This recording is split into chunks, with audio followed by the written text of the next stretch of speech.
얻는 자라 하리라. 아멘. 할렐루야. 멀리 떨어져 있지만 옆 사람과 반갑습니다. 이렇게 인사 한번 나누겠습니다. 반갑습니다. 이번 주일도 이렇게 한 층에 19명씩만 예배를 드릴 수 있을 것 같습니다.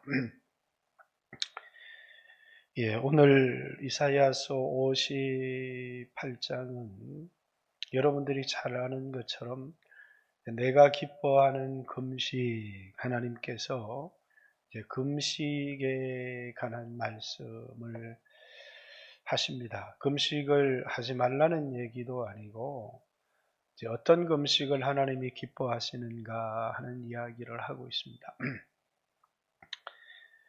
부부 관계에 관한 이야기로 한번 이야기를 시작해 보겠습니다.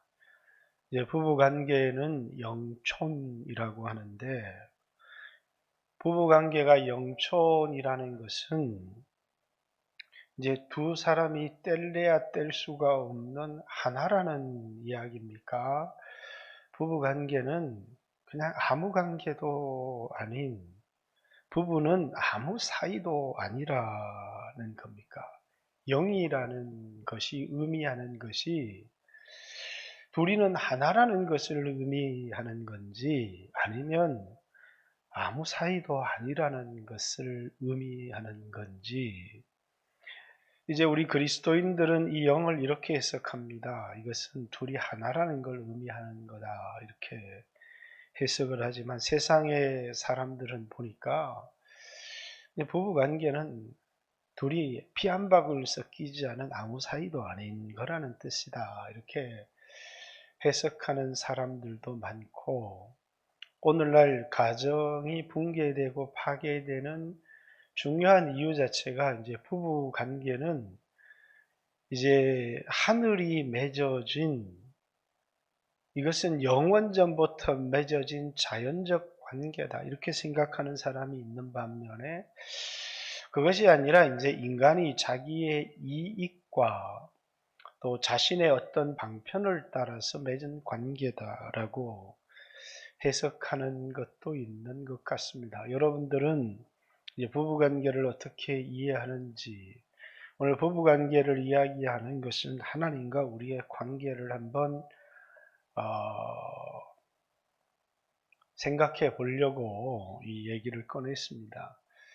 자, 이 세상에는 두 가지 종류의 관계가 뚜렷합니다. 하나는 이제 이익과 전혀 상관이 없이 태어날 때부터 맺어진 이제 자연적 관계입니다. 이제 부모와 자식은 이제 우리가 이익을 따라서 선택한 관계가 아니라 이제 하늘이 맺어진, 이제 거래나 이익을 통해서 맺어진 관계가 아니라 자연적으로 맺어진 관계고, 이제 또 하나의 관계는 이제 이 세상에서 살아가면서 이제 이 상업적 내 이익을 위해서 이제 사람들과 친밀하게 지내기도 하고 또 손해가 되면 멀리하기도 하는 이런 상업적 관계, 두 가지 종류의 관계가 존재합니다.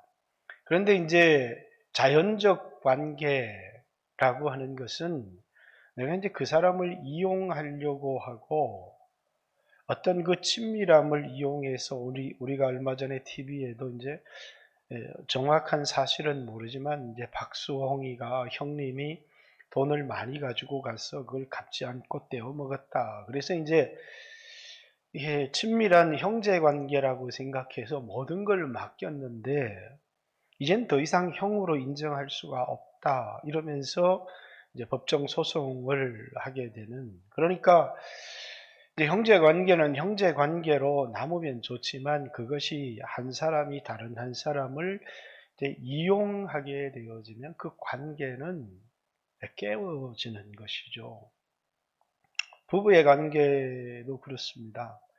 이제 부부가 결혼을 했는데 한국의 가정에 이제 부부 관계에 가장 큰 문제가 발생하는 건 첫 번째, 부부가 결혼을 하면 이제 두 사람만 관계를 가지는 게 아니라 남편의 가족들, 아내의 가족들이 다 장인이 되고 장모가 되고 또 이렇게 해서 이제 그 모든 사람들을 이제 소중히 여겨야 되는데, 남편이 보니까 자기 가족은 소중히 여기는데 아내의 장인 장모는 전혀 소중히 여기지 않고, 또 아내가 보니까 자기 가족은 대단히 소중히 여기는데 시부모는 그냥 아무렇게나 대하게 되면 나한테 소중한 사람을 이제 아내가 소중히 여겨주지 않는다거나, 아내가 소중한 사람을 이제 남편이 소중히 여기지 않아서 이것은 나를 무시한 거다,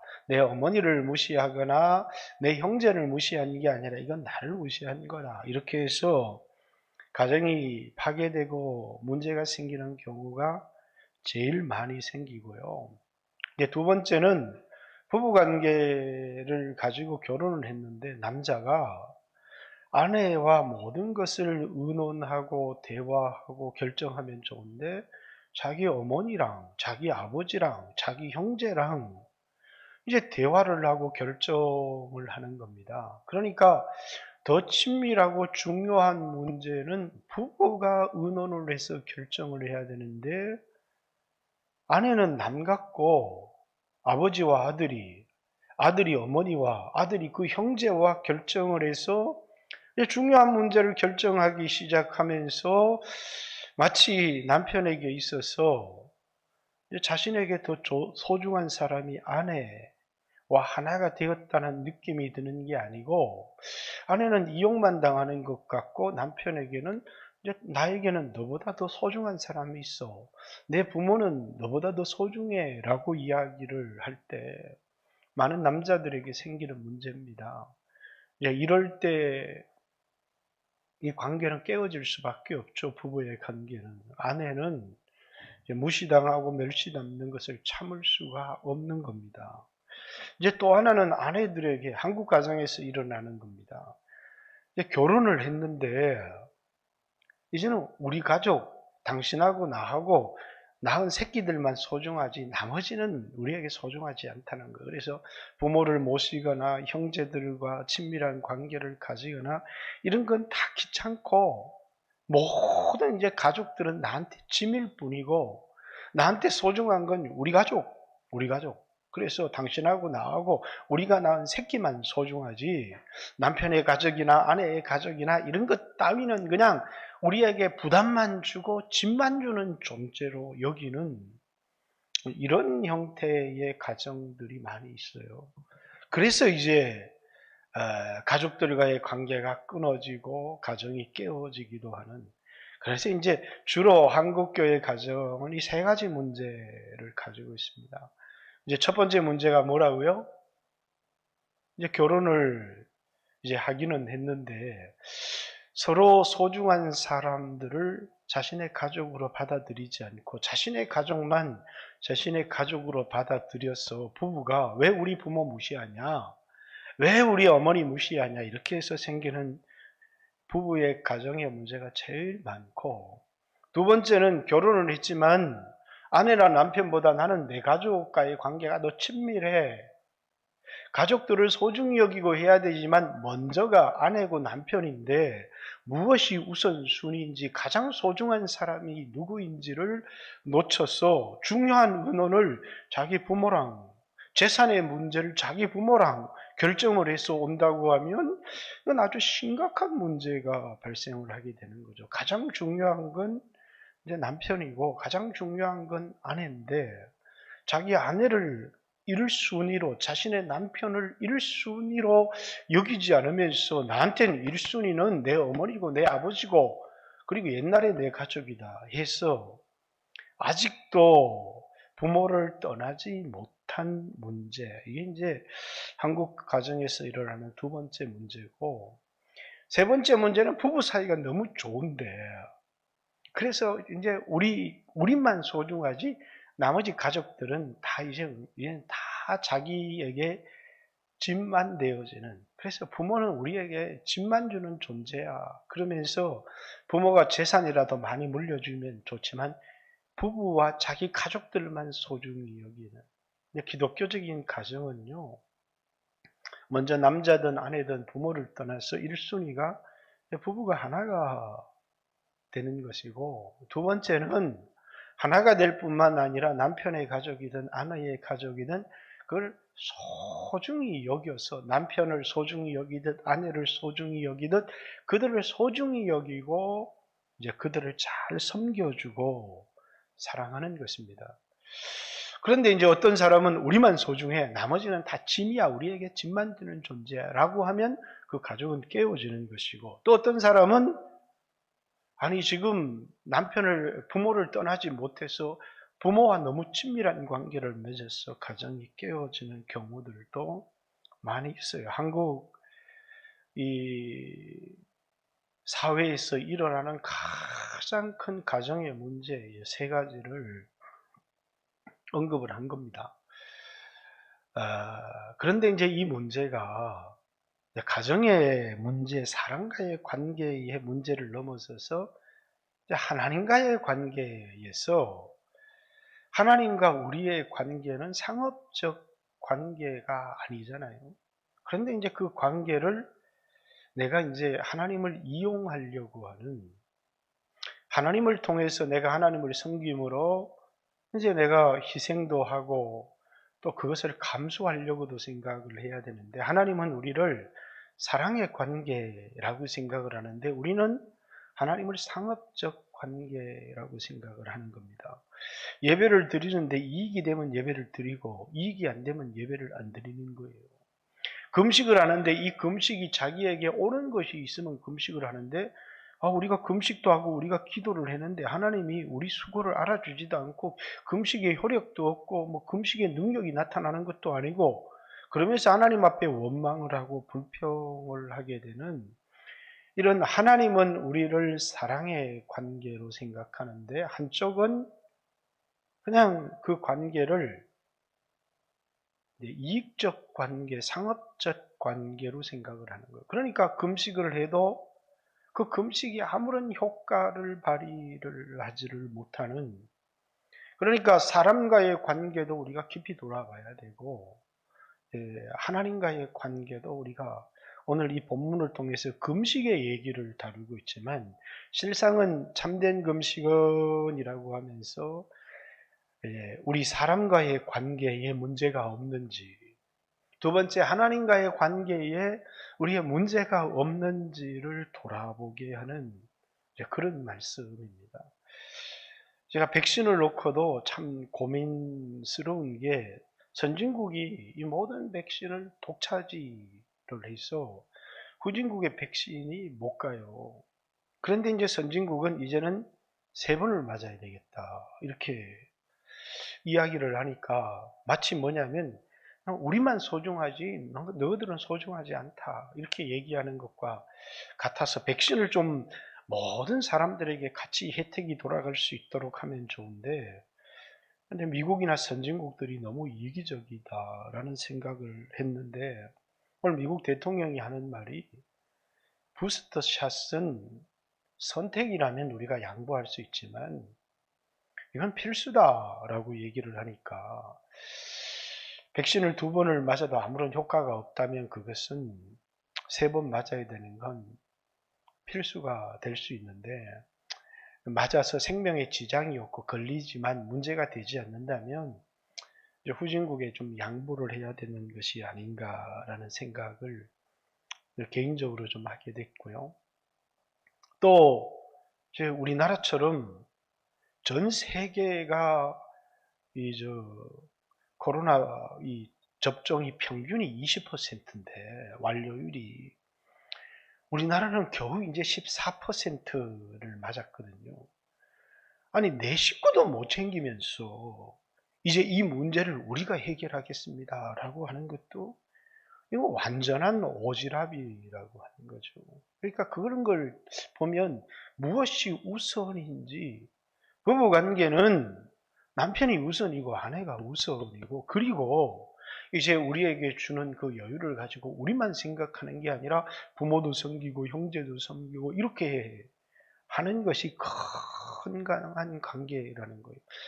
우리만 살면 돼 라고 하는 이 이기주의도 어마어마한 큰 죄지만, 그러나 뭐냐면 내 남편 내 자식도 못 챙기면서 이제 다른 사람 막 챙긴다고 하면서 이웃 챙긴다고 하는 것도 큰 심각한, 왜? 무엇이 중요한 사람이고 무엇이 우선인지를 모르기 때문에. 남편에게 최고의 우선은 아내가 행복한가? 만약에 아내가 행복하지 않은데 부모님이나 친구들이 행복해요. 그럼 남편이 실패한 거예요. 아내가 남편이 행복한가? 남편이 행복하지 않은데 내가 막 다른 사람을 행복하기 위해서 막 하고 있다. 그거는 이제 아내로서의 삶을 실패하는 것과 마찬가지다라고 하는 거예요. 그래서 여러분들이 관계에서 이것이 상업적인 관계인가 아니면 사랑과 친밀한 관계인가, 만약에 사랑과 친밀한 관계를 상업적 관계로 내가 이용하려고 하면 생기는 문제가 뭔가라고 하는 것을 생각해 봐야 하는 겁니다. 오늘 본문을 읽어보면 참 이해가 안 가는 게, 크게 외치라, 목소리를 아끼지 말라, 내 목소리를 나팔같이 높여 내 백성에게 그들의 허물을, 야곱의 집에 그들의 죄를 알리라. 그들에게 금식하고 열심히 신앙생활하는데 문제가 있다는 거예요. 프라블럼이 있다는 거예요. 그래서 여러분, 오늘 우리의 신앙, 우리의 가정에 문제가 뭔지, 프라블럼이 뭔지 제가 피 3개로, 그 다음째 하나님께서 이 문제를 해결하시는 처방이 있다는 거예요. 프리스크립션이 뭔지, 하나님이 내리는 처방이 뭔지, 그 처방에 순종했을 때 하나님이 우리에게 주시는 프라미스, 약속이 뭔지. 그래서 이 3가지로 되어 있어요. 프라블럼, 문제가 뭐냐. 그 문제를 하나님께서 이제 1절부터 5절까지 문제를 지적하고 있고, 그리고 이제 그 문제에 대한 하나님의 처방이 6절부터 이제 8절까지, 6절, 7절 이렇게 하나님께 처방이 내려져 있고, 그 위에 8절 이후에 순종하는 자에게 하나님께서 주는 이제 프라미스, 약속이 기록이 되어져 있습니다. 그래서 먼저 하나님께서 크게 외쳐라고 하면서 그들의 허물, 그들의 죄를 알려라 이렇게 얘기합니다. 그러면서 2절에 그들이 날마다 나를 찾아, 너무 멋있는 말이에요. 날마다 나를 찾는다는 거예요. 나의 길을 알기를 즐거워함이 마치 공의를 행하여 그의 하나님 규례를 저버리지 아니하는 나라 같다. 그들이 날마다 나를 찾고 나의 길을 알기를 즐거워함이 마치 공의를 행하여 그 하나님의 규례를 저버리지 아니하는 나라 같다는 거예요. 그러면 죄가 어디가 있어요? 근데 이게 뭐냐면 if, as 이런 문장으로 되어 있는데, 마치 그들의 겉모습은 날마다 나를 찾고 또 하나님 알기를 간절히 구하는 것이, 이 마치 공의를 행하며 하나님의 규례를 저버리지 아니하는 전형적인 하나님의 나라 같다라는 것입니다. 의로운 판단을 내게 구하며 하나님과 가까이 하기를 즐거워하는도다. 무슨 문제가 있어요? 그들이 종교적인 열심이 있었다는 거예요. 그들이 열심히 기도하고 그들이 예배하고 금식하고, 제가 이게 이제 어느 때인지 이 시기에 대한 규명이 필요한데 제가 그 설교를 하면 대단히 길어질 것 같아서 이것이 이제 이사야 때인지 이제 포로기 전후인지에 관한 많은 학설들이 있지만, 이제 어찌되었던 그들의 신앙의 모습이 뭡니까? 대단히 하나님을 찾고 기도하고 금식하고 이러더라는 거예요. 그런데 이들의 신앙에 문제가 있어요. 우리가 금식하되 어찌하여 주께서 보지 아니하시오며, 우리가 마음을 괴롭게 하되 어찌하여 주께서 알아주지 아니하시나이까. 보라, 너희가 금식하는 날에 오락을 구하며 온갖 일을 시키는도다. 그들이 금식을 하면서 기도를 하면서 예배를 하면서 이제 하나님을 향한 불평을 가지고 있는, 우리가 이렇게 금식하고 종교적인 행위를 행하고 기도하고 하나님을 찾고 이렇게 하는데 왜 하나님이 우리를 알아주지 않고 왜 이 금식 기도의 능력이 나타나지 않느냐 이렇게. 왜냐하면 이제 그들의 금식은 이제 그들의 마음이 하나님께로 돌아갔어.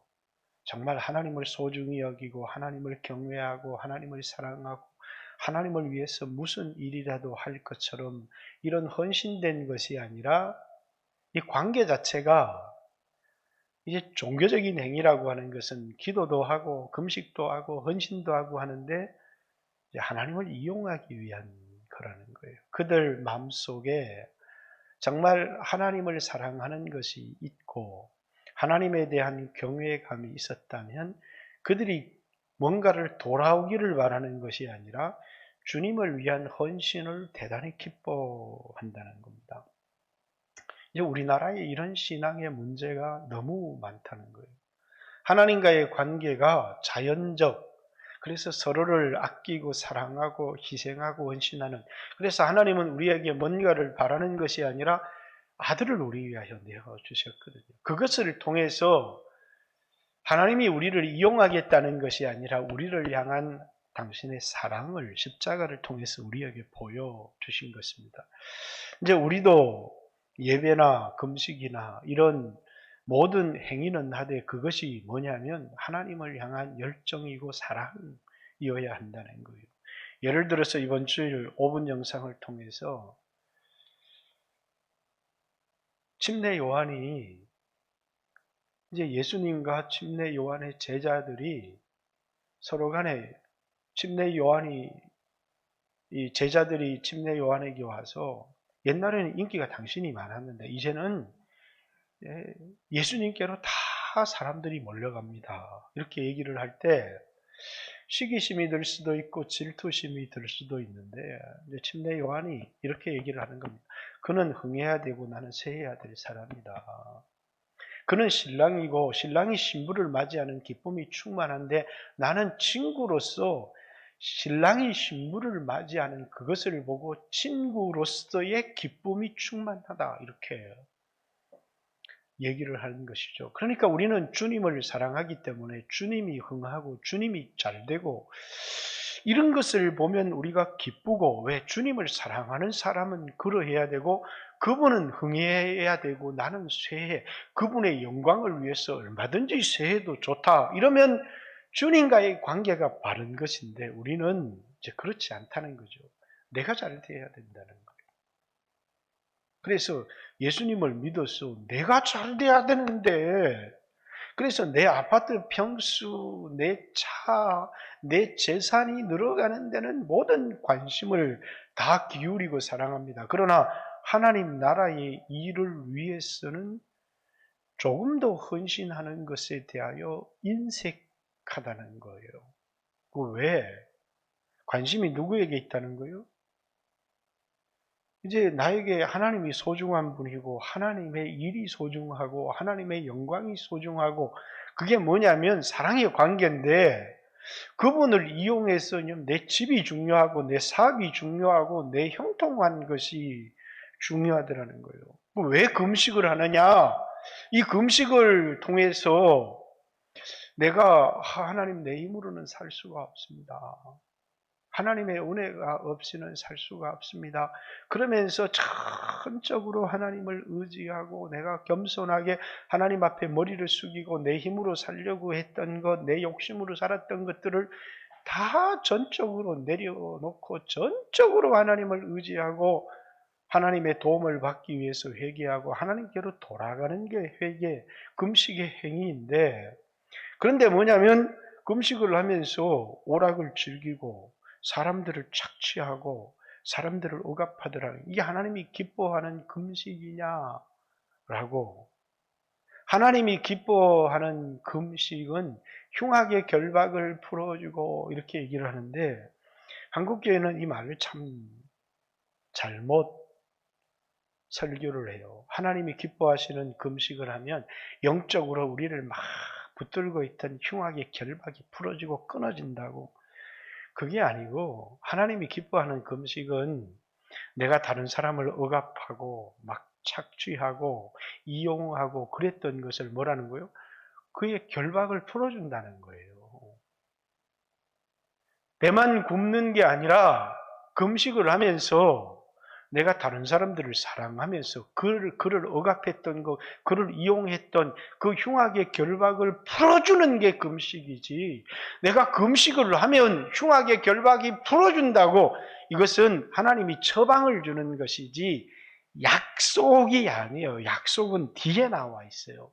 이런 금식을 하게 될 때 하나님이 주시는 약속이 뭐냐면 치료가 일어날 뿐만 아니라 하나님의 보호, 하나님의 인도, 이런 약속은 뒤에 나와 있고 하나님께서 이런 금식을 하라라고 얘기를 하는 처방이지, 이 본문을 가지고 금식을 하면 흉악의 결박이 풀어진다라고 해석을 하면 해석 자체가 잘못, 이건 하나님이 이렇게 하라고 하는 처방을 주신 거예요. 그래서 하나님이 기뻐하시는 금식이 뭐냐? 흉악의 결박을 풀어주는 거다. 이거. 금식을 하면 흉악의 결박이 풀어진다는 약속이 아니라 하나님이 기뻐하는 금식은 내가 억압하고 착취하고 막 폭력을 휘두르고 이랬던, 다른 사람을 이용했던 그것을 뭐 해주는 거라고요? 6절에 이것이 어찌 내가 기뻐하는 금식이 되겠으며 이것이 어찌 사람이 자기의 마음을 괴롭게 하는 날이 되겠냐. 이게 어떻게 금식한다고 말할 수 있겠느냐. 그의 머리를 갈대같이 숙이고 굵은 배와 재를 펴는 것을 어찌 금식이라고 하겠으며, 이건 뭡니까? 형식만 갖추는 거예요. 배옷을 입고 머리를 숙이고 이렇게 하지만 그게 금식이 아니라는 거예요. 이게 어떻게 여호와께서 연락하는 날이 될 수 있겠느냐. 내가 기뻐하는 금식은 흉악의 결박, 영적인 어둠이 떠나간다는 얘기가 아니에요. 내가 어떤 사람을 결박하고 이용했던 것들을 뭐 해준다는 거예요? 풀어준다는 거예요. 멍에의 줄을 끌어주며 압제당하는 자를 자유하게 하며 모든 멍에를 꺾어버리는 거다. 이 말은 뭐냐면 자유를 주는 거라는 거예요. 내가 누구를 이용하고 했던 것에서 뭘 해준다? 그에게 자유를 주는 거라는 거예요. 자유. 하나님이 기뻐하시는 금식은 자유를 주는 것이고, 두 번째, 하나님이 기뻐하는 금식은 줄인 자에게 양식을 주는 거예요. 하나님이 기뻐하는 금식은 집이 없이 유리하는 자를 받아들이는 것이라. 하나님이 기뻐하시는 금식은 헐벗은 자에게 옷을 입혀주는 것이고, 또 권력을 피하지 않고 숨지 아니하는 것이 아니겠느냐. 이렇게 하나님이 기뻐하시는 금식은 하나님을 향해서도 하나님을 이용하려고 하는 자가 아니라 하나님 때문에, 내가 하나님의 이름 때문에, 하나님 나라 때문에 내가 이득을 보는 게 아니고 내가 손해를 보는 거야.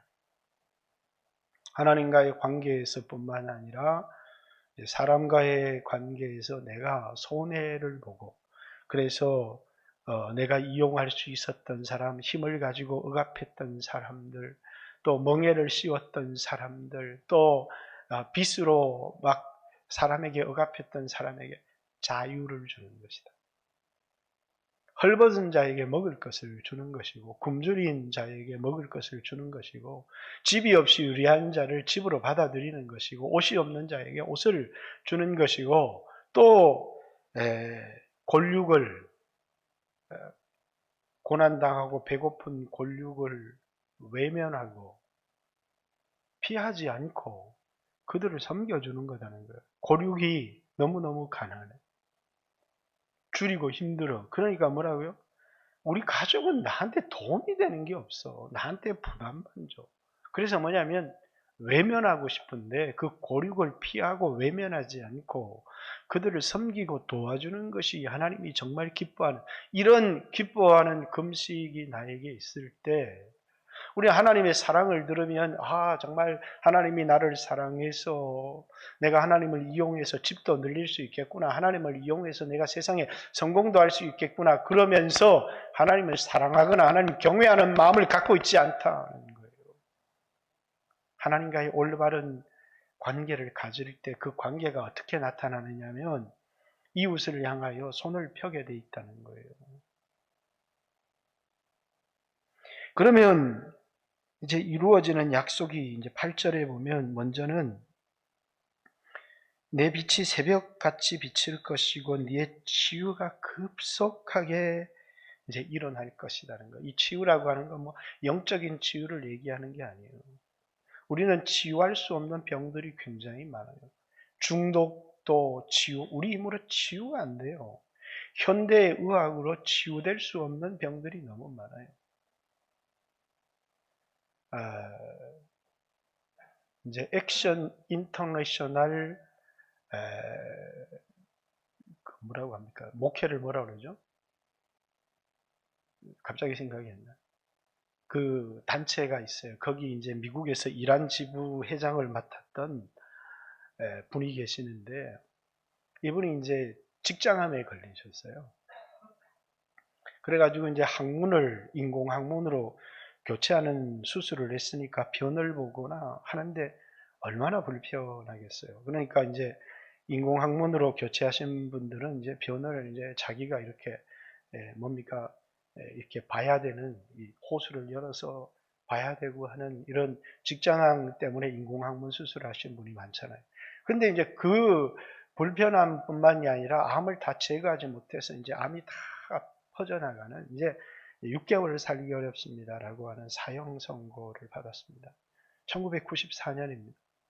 어떤 일이 일어났느냐면 이제 루안다라고 하는 나라가 인종 갈등 때문에 수없는 사람을 이제 80만 명을 학살하고 수없는 이재민이 났습니다.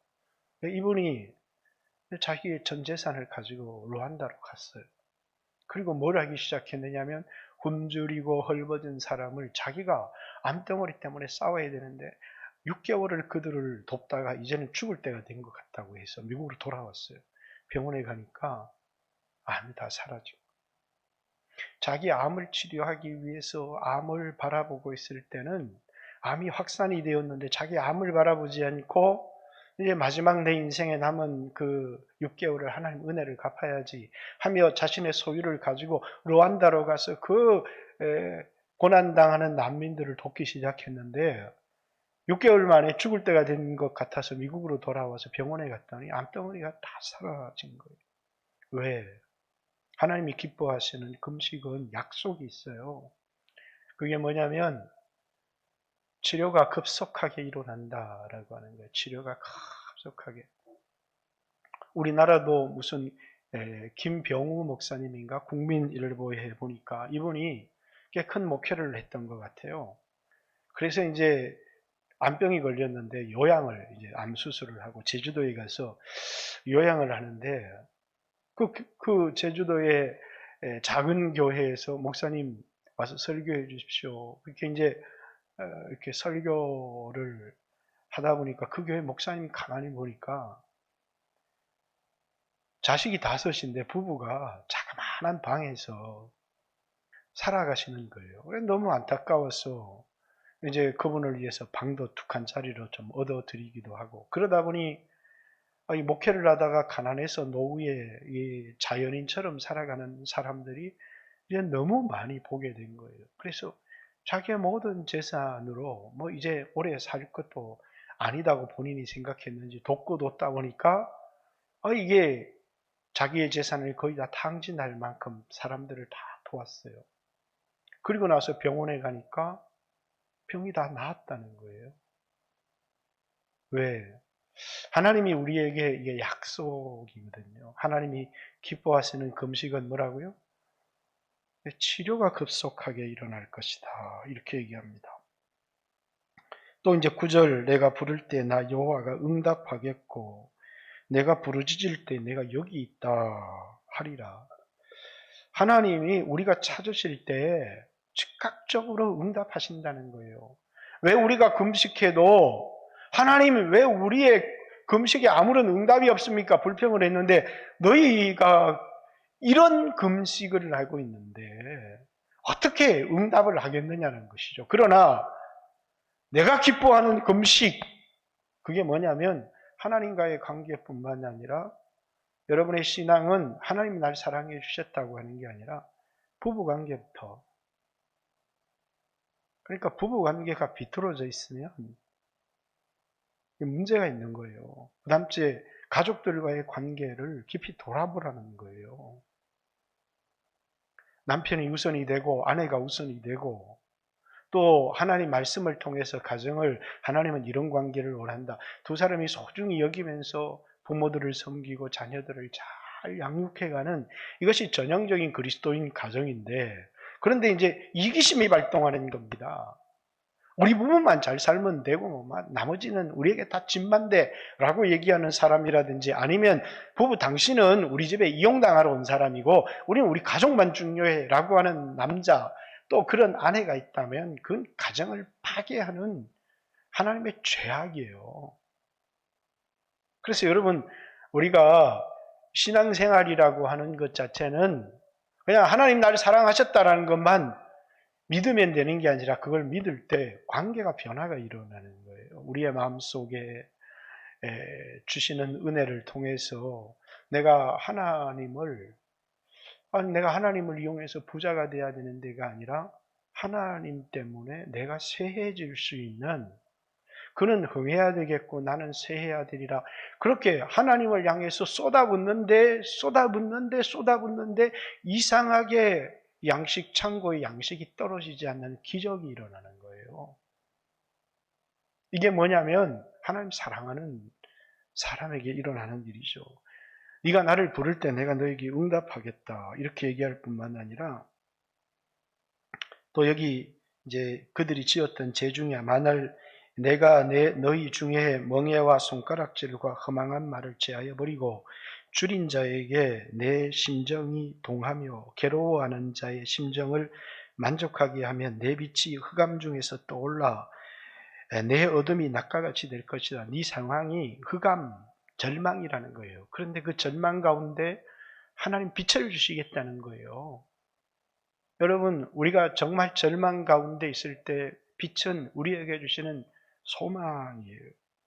또 여호와께서 너를 항상 인도하여 메마른 곳에서 내 영혼을 만족하게 하며, 하나님께서 항상 우리를 인도하시겠다 뿐만 아니라 내 영혼을 만족하게 하며. 여러분, 우리 육신의 만족도 중요하지만 육신의 만족은 늘 공허합니다. 근데 하나님께서 말씀을 통해서, 성령을 통해서 우리 영혼을 만족하게 하면 심령이 건강한 사람이 돼요. 내 뼈를 견고하게 하리니 너는 물된 동산 같겠고 문이 끊어지지 아니하는 샘 같을 것이다. 너는 물된 동산 같겠고 또 물이 끊어지지 않은 샘 같을 것이다. 이 참 물된 교회, 이번에 대구에서 물된 교회입니다. 막 코로나 확진자가 많이 나와가지고 안타까운데, 나는 한번 물어본 적이 있어요. 물된 교회가 뭐냐고. 물된 동산 같은 교회라고. 왜냐하면 물을 대주시는 분은 하나님이시잖아요. 그리고 그 물이 끊임없이 공급되는 동산, 이게 이제 에덴이거든요. 왜? 에덴에 내 강의 근원이 발현했는데, 이제 기혼, 은혜, 비손, 부요, 또 유프라테라고 하는 강, 히데겔, 결실, 능력, 결실. 그러니까 은혜의 강, 부요의 강, 능력의 강, 결실의 강. 이게 뭐냐면 기혼강, 이제 이게 은혜라는 뜻이거든요. 비손강, 이게 부요라고 하는 것입니다. 그리고 이제 유프라테, 능력이라는 강이거든요. 히데겔, 결실, 열매라고 하는 말인데, 이제 에덴 동산 자체가 뭐냐면 이 네 강의 발원지예요. 그러니까 끊임없이 이 강이 에덴에서 그 물을 공급해 주니까 물된 동산 같은, 근데 물댐이라고 하는 것은 물을 대주시는 분은 하나님이신데, 그래서 물된 동산, 그래서 또 물된 교회보다는 물된 동산 교회가 안 좋습니까? 라고 하는 얘기를 한번 물어본 적이 있습니다만은. 그 다음에 물이 끓어지지 않는 샘은 샘인데 물이 끊어지지 않도록, 왜? 하나님은 생수의 근원이 되시는 분이거든요. 그래서 하나님이 끊임없이 성령을 이제 공급해 주시고 은혜를 공급해 주시는 그런 사람이 되고 그런 교회가 되면 얼마나 좋겠어요. 우리에게 뭐라고요? 하나님이 기뻐하시는 금식, 하나님이 기뻐하는 예배, 하나님이 기뻐하는 기도, 그 기도 속에는 하나님 주세요, 주세요, 막 달라고 하는 기도가 아니라 내가 주님을 어떻게 사랑할 수 있겠습니까? 내가 주님을 위해서 뭘 할 수 있겠습니까? 해서 우리가 주님을 사랑하고 주님을 섬기고 주님을 위할 때 일어나는 역사들인데, 이게 이제 우리의 마음속에는 이기심만 가득한 거예요. 은혜는 없고 이기심만 가득한, 내게서 날 자들은 오래 황폐된 곳들을 다시 세울 것이며, 우리의 자손들에게 주실 축복인데, 황폐한 곳을 다시 세운다. 너는 역대 파괴된 기초를 쌓으리니 너를 일컬어 무너진 데를 보수하는 자라고 할 것이고 길을 수축하여 거할 곳이 되게 하는 자라 할 거다. 무너진 데를 보수하는 자, 교회를 다시 일으켜 세우는 자가 될 것이고, 수없는 사람들에게 길이 되어지는, 그래서 길을 수축하고 거할 곳이 되게 하는 자라고 부르게 될 것이다. 이렇게 우리가 이제 파괴자가 되거나 파괴를 당하는 자가 되어지는 게 아니라 세우는 자가 되어지고, 또 사람들이 살만한 곳으로 만들어지는 선한 도구로 하나님께서 쓰임받게 할 것이다 라고 하는 게 하나님이 기뻐하시는 금식을 하는 자에게 주시는 약속이에요. 근데 하나님이 기뻐하는 금식은 행위가 어떻게 하는 것이 아니고 관계가 바뀌는 거예요. 하나님과 우리의 관계가 바뀌는 거예요. 그러니까 여러분과 저도 이 코로나 시대를 살아가면서 끊임없이 우리 자신을 바라보면 나에게 뭐가 필요하고 나에게 뭐가 필요하고 나에게 뭐가 필요하고 나에게 뭐가 필요하고, 전부 다 뭐냐면 너무나 이기적이라는 거예요. 이런 시대에 주님은 어떤 일꾼을 원하실까? 내가 어디에서 주님의 일을 감당하라고 나를 부르실까? 나의 도움이 필요한 것이 어디일까를 생각하고 그것에서 묵묵히 주님을 섬기는 사람이, 그 사람이 하나님이 기뻐하시는 금식을 하는 사람이고 참된 예배를 드리는 사람이고 참된 기도 생활을 하는 사람인데, 기도라고 하는 것을 가지고 늘 자기만 쳐다봐요. 나한테 뭐가 필요하지? 하나님 넓은 집이 필요해요. 하나님이 아세요. 제가 대학을 다닐 때 그랬습니다. 아무리 계산해도 제 능력으로 집을 살 수가 없어요. 근데 하나님께서 여호와 이래, 네가 살 짓을, 물론 좋은 집을 갖고 있지는 못해요. 그렇지만 그때는 상상할 수도 없는 편안한 집에서 살고 있죠. 우리 둘째 아들이 그럽니다. 아빠, 내가 살 곳은 마산밖에 없는 것 같아요. 전국에서 이 집을 얻을 수 있는 곳이 마산밖에 없는 것 같아. 그래서 걱정하지 말아라. 네가 하나님을 섬기면 여호와 이레에 하나님이 내 살 곳을 줄 거다. 우린 그걸 믿어요. 내가 살 곳을 하나님이 공급해 주고 내 기도를 하나님이 응답해 주시고, 그것은 내 문제가 아니에요. 그런데 우리는 내 문제를 내가 짊어지고 있는 거예요. 그건 하나님께 맡기는 거고, 하나님이 우리에게 원하는 것은 뭡니까? 교회를 걱정하고 하나님의 일을 걱정하고 어려움 당하는 사람들을 돕고, 그것이 여러분과 저에게 주어진 사명이에요. 근데 우리는 이렇게 생각하는, 먼저 내가 내 것 챙기고 나서, 근데 평생을 챙겨도 내 걸 못 챙기는 거예요. 평생을 챙겨도 내가 원하는 거, 집도 샀고 살만도 하고 차도 사는데 보니까 다른 사람은 더 좋은 차 타고 다른 사람은 더 좋은 집에 살거든요. 여러분, 평생을 챙길 수 있겠습니까? 살 집도 하나님이 주시고 탈 차도 하나님이 주세요. 그런데 우리는 미래에 어떤 일이 일어날지 내가 준비하지 않아요. 미래에 우리는 무슨 일이 일어날지 우리는 몰라요. 근데 우리가 아는 게 있어요. 미래에 대하여 코로나가 어떻게 될지 어떤 사태가 일어날지 아무것도 몰라요. 근데 미래에 아는 게 하나가 있어요. 뭘 알아요? 우리가 확실한 거 하나를 붙들면 돼요. 확실한 거. 그게 뭐죠? 변치 않는 확실한 하나님 날 사랑한다는. 여러분 이게 가장 확실한 거예요. 우리에게. 사람들은 저 미래를 준비하기 위해서 수 없는 돈도 있어야 되고 차도 있어야 되고 직장도 있어야 되고 뭐도 있어야 되고 그거 다 준비하다가요. 우리는 계속 나만 쳐다보고 살아요. 우리에게 가장 확실한 것, 신뢰하고 믿을 수 있는 것, 그게 뭔 줄 아세요? 우리가 평안을 누릴 수 있는 것, 염려하지 않아도 되는 것, 그게 뭐냐? 내가 붙들고 있는 재산도, 내가 가지고 있는 직장도, 그 무엇도, 아무것도 확실하지 않아요. 미래에 어떻게 될지 몰라요. 그러나 확실한 게 하나 있어요. 그건 하나님 나를 사랑한다는 거예요. 그리고 우리는 그 사랑에 응답하며 살면 되는 거예요.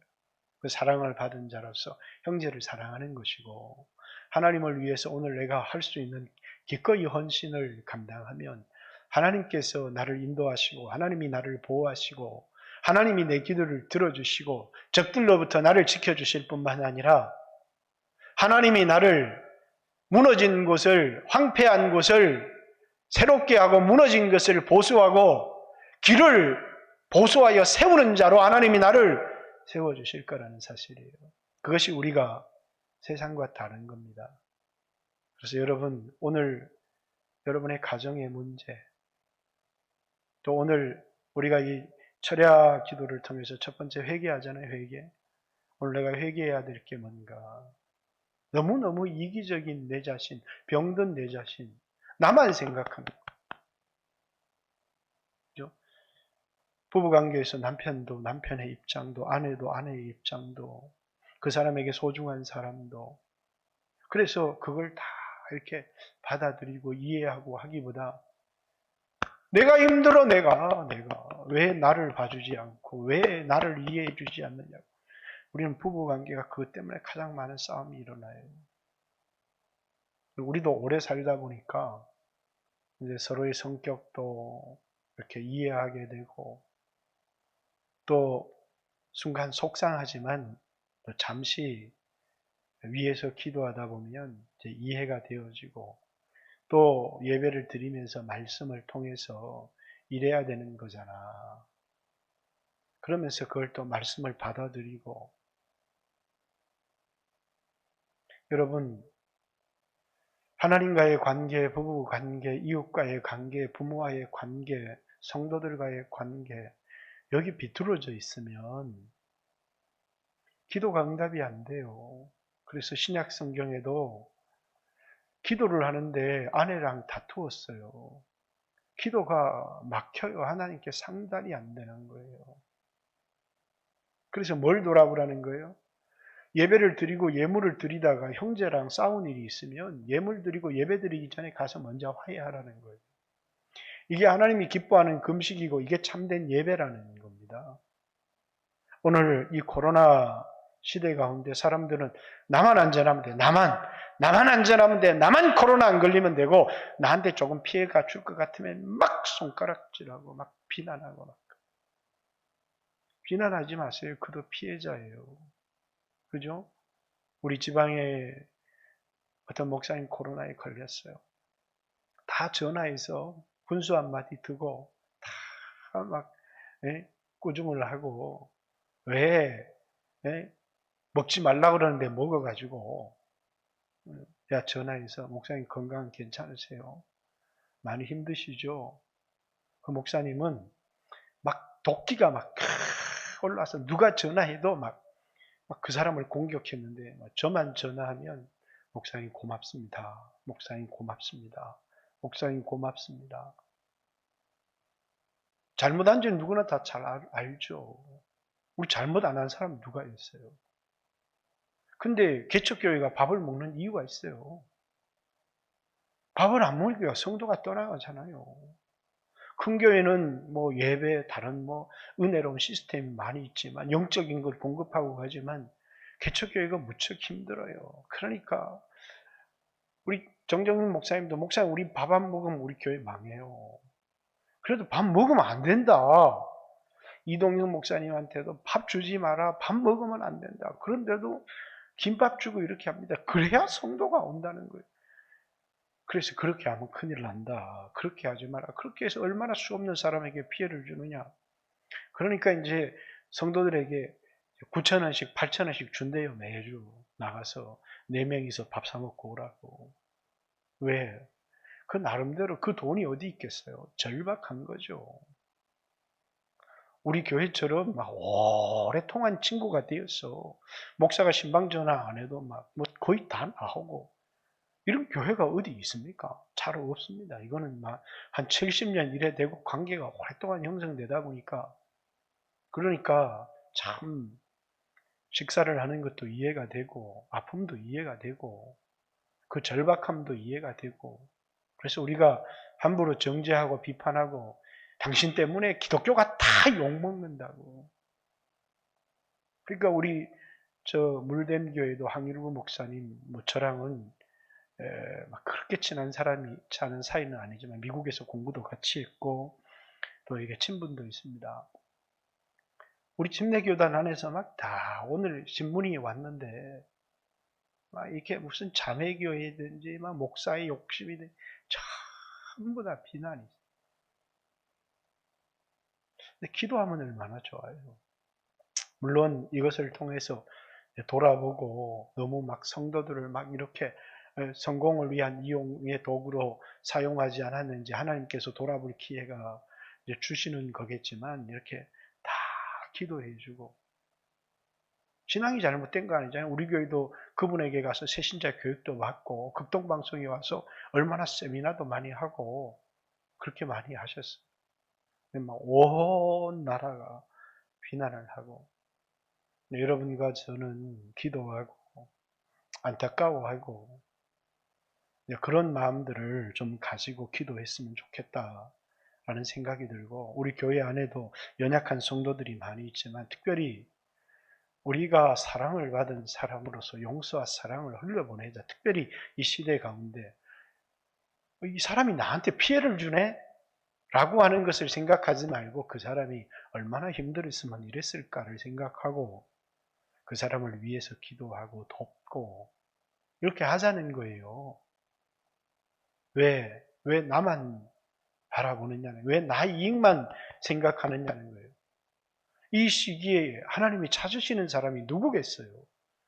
교회를 생각하고 교회를 보수하고 무너진 데를 세우려고 하는 사람들 아니겠어요? 하나님이 찾으시는 금식기도의 사람, 진정한 예배자, 하나님이 찾으시는 사람이 누구겠어요? 교회를 생각하는 사람이 아니겠어요? 하나님 나라를 생각하는 사람이 아니겠냐고. 교회 생각 안 해요. 나만 안전하면 된다고 생각하는 사람. 누가 나한테 피해가 될까봐.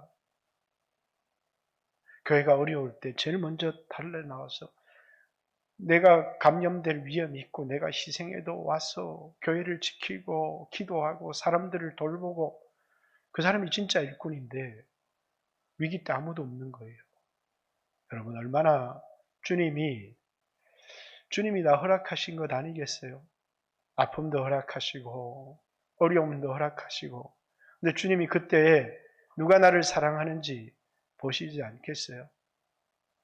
오늘 여러분과 저도 이 코로나 시대에 주변에 어려움 당하는 사람들 돌아봅시다. 여러분의 부부관계도 돌아보십시오. 여러분의 가족관계도 좀 돌아보십시오. 그리고 기도하십시오. 때때로는 속상하고 아내가 형편없고 남편이 형편없고 이렇게 해도 기도하고 먼저는 하나님 앞에 기도하고 하나님이 고쳐주시도록 기도하고 마음의 문을 열어주시도록 기도하고 이 말씀대로 하나님 말씀대로 가정이 세워질 수 있게 해주십시오. 하나님 말씀대로 교회가 세워질 수 있게 해주십시오.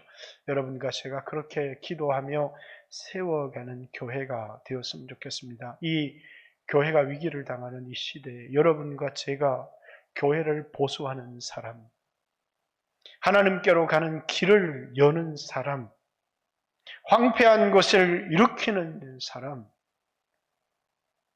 내가 죽게 생겼는데요 라고, 내가 암병이 걸렸지만 루안다를 돕기 위해서, 난민을 돕기 위해서 갔던 그 사람에게 치료의 강선이 빛이었던 것처럼 오늘 여러분과 저에게 은혜의 빛이, 치료의 강선의 빛이, 기도에 즉각적으로 응답하시는 하나님의 역사가 이 위기의 속에서도 하나님의 그 보호하심이, 하나님의 항상 인도하심이, 그리고 물을 공급해 주시는, 메마르지 않도록 항상 물을 공급해 주시는 동상 같은 은혜가 끊어지지 않는, 물이 끊어지지 않는 생수의 근원 대신 하나님께서 물이 끊어지지 않도록 공급해 주시는 그런 샘 같은 인생이 되어지고 교회가 되어지기를 주님의 이름으로 축복합니다. 같이 한번 주여 하신 후에 예수를 믿었는데도 왜 변화되지 않나요? 예수를 믿었는데도 왜 기적의 역사가 일어나지 않나요? 예수를 믿었는데도 왜 바뀌지 않나요? 이렇게 질문하는 사람들이 오늘도 우리 아내가 몇 번이나 예수를 믿었는데 왜 하나님이 응답해 주지 않는지, 예수를 믿었는데 왜 기적이 일어나지 않는지, 오늘 여러분과 저의 삶을 한번 돌아보고 하나님을 이용하는 하나님의 사랑을 정말 깊이 경험하고 하나님을 경외하고 하나님 사랑하는 삶을 살아가게 도와주시고, 그 받은 사랑을 늘 이웃과의 관계에서 손해를 보고 손을 내밀고 희생하는 그런 사람이 되어질 수 있도록 같이 한번 주여 하신 후에 우리의 문제가 뭔지, 하나님의 처방이 뭔지, 순종하는 자에게 주시는 하나님의 프로미스가 뭔지를 생각하고 한번 기도했으면 좋겠습니다. 같이 한번 주여 하신 후에 하나님 앞에 기도합니다. 주여